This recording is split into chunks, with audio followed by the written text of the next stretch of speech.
All right, now we're at part two of greatest WrestleMania builds for each WrestleMania. So yeah, WrestleMania 22, I would actually have Vince McMahon screwing Shawn Michaels at Saturday night's main event. Shane puts Shawn in the sharpshooter, and yeah, Vince calls for the bell. WrestleMania 22 is a bit weird because the title matches didn't really have great build. You know, Triple H and Cena, where Triple H is saying you can't wrestle, and Cena's kind of like, yeah, yeah, yeah, you know, you're the man, Triple H. So that was kind of weird. And then even the Rey Mysterio insertion into the triple threat match, that was kind of weird. Where Teddy's like, you lost the match, but it's still gonna be a triple threat match, player. So yeah, that was definitely a bit weird there, but I think yeah, the best build was definitely Sean and Vince. They had some other cool moments where Vince made Sean do a urine test, and then he threw his urine into Vince's face. So he's like, "It's better to be pissed off than pissed on." So that was pretty funny from Sean. What else? Oh yeah, the Mickey James and Trish. That was probably the second best built match there with Mickey kidnapping Ashley Massaro. Yeah, just really showed her crazy obsession. So that is another great build as well. And Edge and Foley, they had some good build as well, where Mick Foley was the referee for the Cena Edge match there, and then they had a brawl, and Mick Foley challenges him to the hardcore match. So yeah, that was also good build as well. WrestleMania 23, I would say the best build moment was when Shawn um, super kicked John Cena after their tag team match. I thought that was really cool because you knew Shawn was gonna turn, but you just didn't know when. So after they won the tag team match, super kick, boom. So yeah, that was like again cool build. Undertaker choosing Batista, that was cool. Where he looks at all the champions. It's funny that Bobby Lashley is also there, and then Undertaker goes to Batista, does the cutthroat taunt, and chooses Batista. And then the Battle of the Billionaire stuff was cool as well. You have Bobby Lashley crashing through a steel cage onto Umaga, so that kind of built the feud there. And the promos between Vince and Trump were cool. And when they announced the special guest referee, it was supposed to be Shane, then it was supposed to be Mick Foley, and then Austin is chosen. So yeah, I thought that was a fun way to build the match as well. WrestleMania 24, I would have Sean, yeah, calls Ric Flair Old Yeller. So that was pretty fun as well. First, Ric Flair makes the challenge. Sean is kind of hesitant. But then that promo where Sean's trying to get the best out of Ric Flair, he's like, gotta pull the horse out the barn and pull the trigger. And Ric Flair's like, you call me Old Yeller? And he starts like punching his face and just, yeah, going crazy. And Sean just walks out. So yeah, I thought that was great. Great build there to really get sympathy for Ric Flair, but also like give this match a little spice because it's all about respect. Another cool moment was when Floyd Mayweather broke the Big Show's nose at No Way Out. I thought that was really fun as well. Floyd comes to save Rey Mysterio. Big Show's laughing. He goes to a knee. Floyd breaks his nose, and then Big Show runs after him in the crowd. I thought that's just Big Show really looked legitimately angry, so that was pretty fun. Yeah, so those are the best build matches there. WrestleMania 25, I would say, yeah, when Randy gives Stephanie the DDT and the kiss right in front of Triple H, who's handcuffed to the ropes. Yeah, they had another moment as well with the house invasion. Triple H invades Randy's house and beats him up in his house, and then also when the McMahons returned to kind of neutralize Legacy. So that feud had a lot of cool moments, but I would say that yeah, the Randy DDT, it's just like ruthless, and then he plans the kiss, which is crazy as well. That's why everyone loves '09 Orton. Obviously this year we wanted to kind of go back to that. So yeah, that was like Randy at his peak. What else we have? Other builds here. We have the love triangle with Edge and Big Show, where Cena kind of reveals that Vicky was cheating on Edge with the Big Show. So yeah, that wasn't that good as well. We have the Hardys going at it, Matt screwing Jeff out of the title. That wasn't that cool. Jericho and the Legends is really cool with Jericho running promos on Mickey Warwick. So that was fun. But yeah, aside from like The main event, though, I think not much build memories here.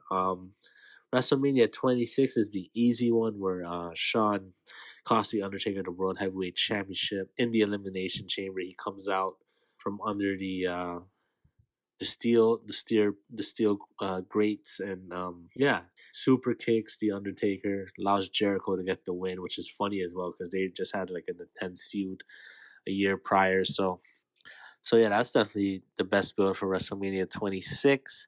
Underrated moment, I would have CM Punk singing "Happy Birthday" to Rey Mysterio's daughter Aaliyah. Yeah, that was just a really cool like audio of just like in the promo package where they had Punk just sounding super creepy and like Ray just being super mad about this. So I thought that was great.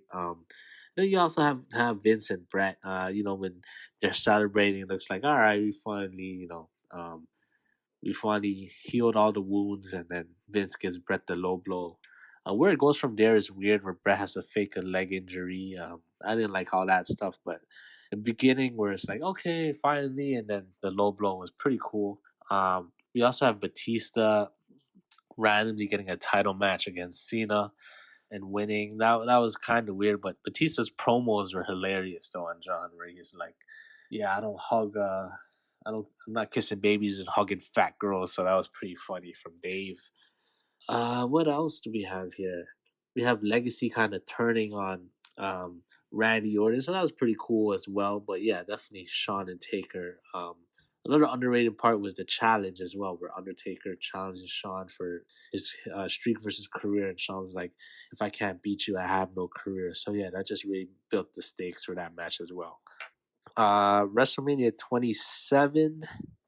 I would have The Undertaker and Triple H returning at the February 2011 Raw. Obviously, some people were thinking it was going to be Sting, but it was cool how Undertaker returned, didn't say a word. Triple H returned, didn't say a word. They both looked at the WrestleMania sign, and yeah, you already knew what it was. So that was a cool moment. And then also underrated moment is The Miz dressing up as The Rock. I thought that was hilarious. And then on the go home show, I believe John Cena gave an attitude adjustment on The Rock. So you're kind of thinking, oh man, The Rock's gonna get involved. So that definitely built more heat for Rock versus Cena. But I guess you knew like Rock was gonna get involved in the main event, so that kind of hyped the main event as well. WrestleMania 28. You're gonna have the Rock and Rap concert. That was pretty fun. We have John Cena going back to the throwback. I believe he's wearing like a Mark Price jersey, throwing shots at the Rock. Uh, and then yeah, the Rock, just doing his comedy rock concert, just throwing shades at John Cena. So yeah, I thought that was great. Also we have the end of an era where Undertaker's kind of trying to go Triple H into giving him a rematch, and then he says, "Yeah, Shawn was always better than you," and then that's what pissed Triple H off to accept the match. So that was pretty funny as well.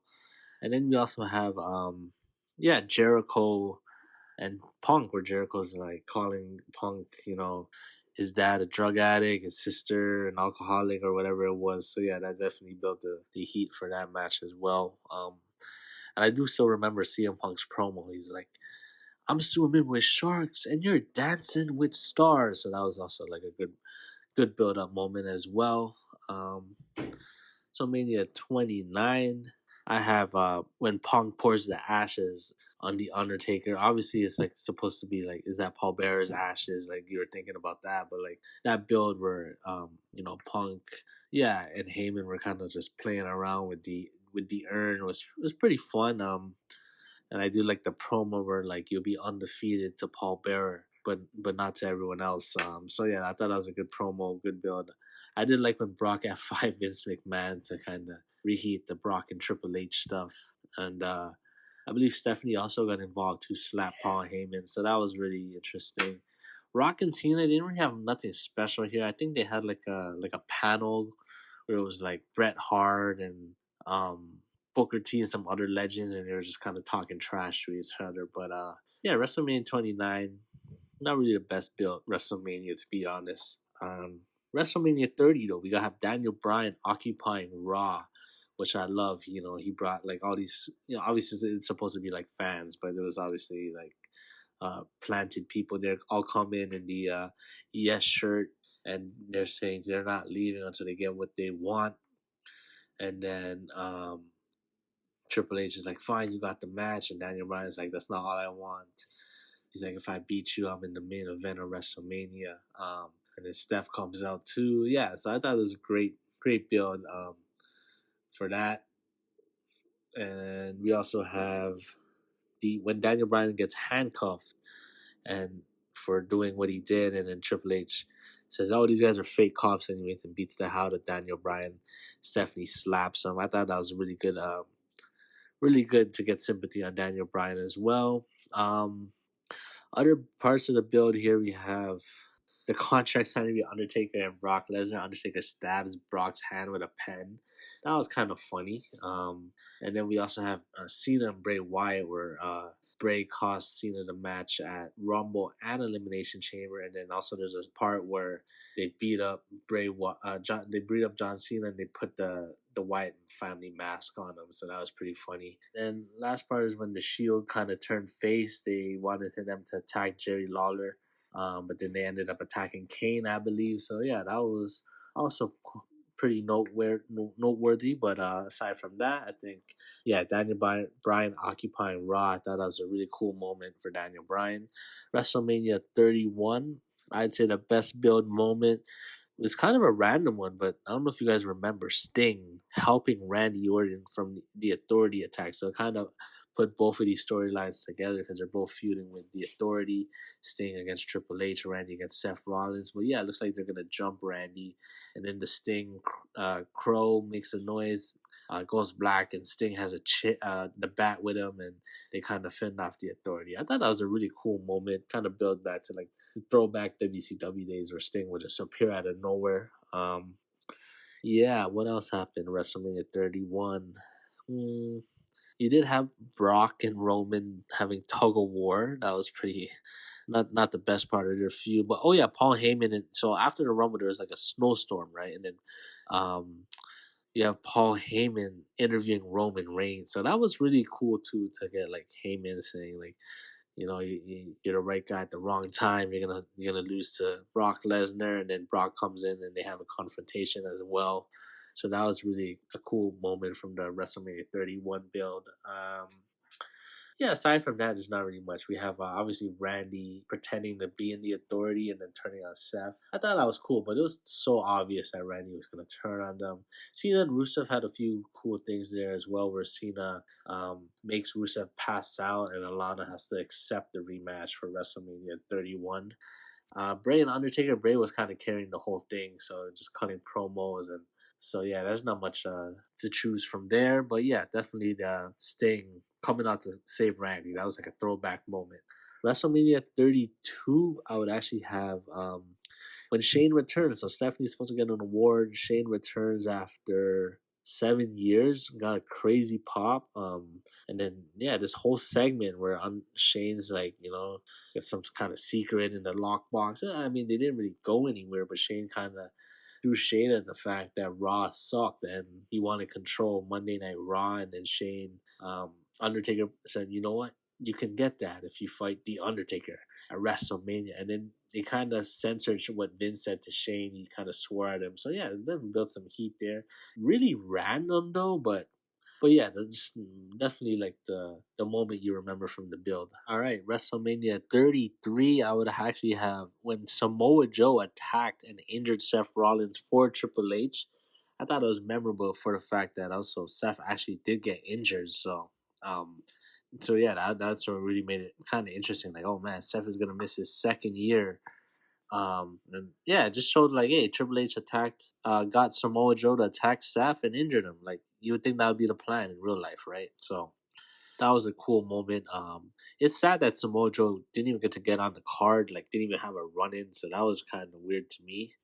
But yeah, another underrated moment was when KO turned on Jericho. So they had the Festival of Friendship. This was really fun. And then Jericho kind of speaks from the heart, saying, what Kevin Owens has meant to him in this last run, and Kevin Owens says, "You know what? I got a gift for you. It's the list of KO." And Jericho's like, "Oh, why isn't my name on the list?" And then he power bombs him on the apron, and then shatters his face on like one of the Festival of Friendship signs there. So yeah, I thought that was really great build as well. That definitely deserved to be mentioned. Also, Randy burning the Wyatt family compound, that was fun as well. Obviously, their match wasn't great, but it was kind of a cool way for Randy to turn. Like, didn't have to be in person. He was at the compound, and yeah, he just burned the he just burned it, which is crazy. And then he did the Randy Orton pose in front of it, so that was pretty fun as well. All right, WrestleMania 34. I have, what do I have for WrestleMania 34? Yeah, I have Daniel Bryan being cleared. So that was more, not really like a WrestleMania build, but it was just more like a great moment for Daniel Bryan to enter the ring and say he's cleared. And then you knew that he was going to also be at WrestleMania as well. So obviously Kevin Owens and Sami Zayn, they interrupt as well. And then Daniel Bryan's like, "You guys didn't have to attack Shane," and then they fired him, and then Sammy and KO try to attack Bryan, and he fights back. So that was a really cool build there. Another cool build was obviously Ronda Rousey debuting at the Royal Rumble, and then there's like a contract signing for her, and then Kurt kind of like exposes Triple H and Ronda. Stephanie, and then Ronda puts Triple H through a table, I believe. So yeah, that was really fun as well. What else was in the build? Don't really remember much from WrestleMania 34. Yeah, I think that's it. WrestleMania 35, we have Ronda, Becky, and Charlotte. They brawl in the parking lot. They get they're in police cars and they kick the windows. So yeah, that was a nice little build there to really get us jacked up for that. And then we have the whole Kofi Mania thing where the New Day have to win a gauntlet match to get Kofi in the match. After Kofi runs the gauntlet, but he loses to Daniel Bryan at the end. So that was a really cool moment for that. The New Day got Kofi the title match there. So I like the ending to it. Biggie pushing the announce table over Rowan to get the count out victory. Other cool moments, we have Batista attacking Ric Flair. Very random. I thought Batista should have been the face in that feud. I don't know why he was the heel attacking Ric Flair. It would make sense for Triple H to want to fight Batista. Batista beat him already, so like, why does he want another match with Triple H? So that was really weird. So yeah, WrestleMania 36. I actually have Randy, RKO, and Beth Phoenix. So yeah, or you can even have Randy concertoing Edge after the next night. So that was pretty cool. Obviously, Edge returns at the Rumble. Him and Randy are gonna reform Rated RKO. Randy hits Edge with the concerto, and then next week he RKO's Beth Phoenix. So that was pretty cool. WrestleMania 37, I have Edge costing Daniel Bryan the Universal Championship at Fastlane, and then this makes it a triple threat match. So that was pretty cool as well. And then you also have the Drew and Bobby thing where Bobby helps the Miz cash in, and then Bobby wins the title. So that was a cool way to build that feud as well. But nothing really memorable, to be honest. WrestleMania 38, we have Kevin Owens impersonating Austin. That was hilarious. You hear the glass shatter, and then you have Kevin Owens wearing like a bald cap or whatever, and yeah, pretending he's Steve Austin. I thought that was really fun. And then you also have Edge turning heel on AJ after he accepts the challenge. That was really weird because we weren't really calling for Edge to turn heel, but he did. So yeah, that was really interesting as well. Yeah, that's pretty much it. Brock and Roman, obviously Paul Heyman screwing Brock at the Royal Rumble. So yeah, that kind of built their title match there. So WrestleMania 39, I feel like you have a lot of ways to go here, but I would actually have um when Jey Uso turned on Sami Zayn, because obviously Sami Zayn turned on the Bloodline, but that was more building towards Elimination Chamber. But after that, obviously Sammy loses, and then Sammy saying, "I acknowledge you, Jay," and you feel like Jay's gonna turn, and then boom, he attacks Sami Zayn. He lines with the Bloodline, and then we also have Kevin Owens returning to help Sami Zayn, and they kind of like um, forgive each other and they hug it out. So that was another cool moment in the build there. Other parts of the build, we have Heyman and Cody talking, where Heyman gets emotional about Dusty Rhodes, but then he says like Dusty's like Roman is the son he wish he had. So that definitely built some tension there. Um, and then you have Dom disrespecting his mom and sister, where Ray finally snaps, pushes Dom, and accepts the match. So that's definitely a great moment as well. WrestleMania 40, I actually have the WrestleMania kickoff where The Rock slaps Cody Rhodes. Yeah. Then he joins the bloodline. So that's definitely the best moment from there. Um, yeah, we really didn't know where this was going. And then to add on to that, when The Rock beats up Cody with his belt backstage, bloodies him up. That was also a cool moment as well. Mania 41, we have obviously the John Cena heel turn at the Elimination Chamber. He sells out. The Rock wants Cody's soul. Cody says, "Go F himself." Cena's laughing. They hug it out. Rock does the cutthroat. And Cena goes from happy to serious, low blows Cody Rhodes. Obviously, how it turned out wasn't as great, the heel run, but at the moment, it was a really cool moment.